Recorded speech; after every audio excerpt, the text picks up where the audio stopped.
14 septembre. Surmonter la panique. Un jour, au Japon au XVIIIe siècle, le seigneur Yamanouchi demanda à son maître du thé de l'accompagner dans la ville d'Edo.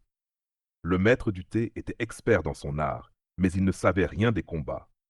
Ce jour-là, habillé comme un samouraï, il fut pris à partie par un vrai guerrier qui le provoqua en duel.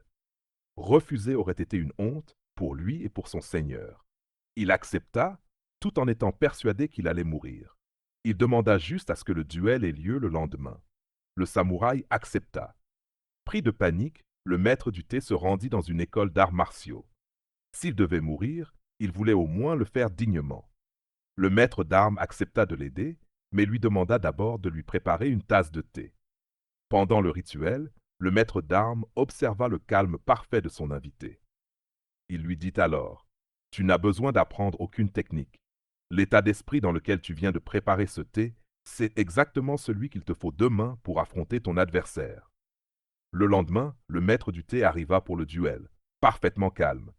Le samouraï, en voyant son regard tranquille, pensa: Ce n'est pas un simple maître du thé. Cet homme est un redoutable combattant. Pris de peur, il s'excusa et s'enfuit. Quand vous êtes sous pression, c'est souvent votre imagination qui aggrave tout. Et si je me ridiculise? Et si j'échoue? Et si je me fais humilier?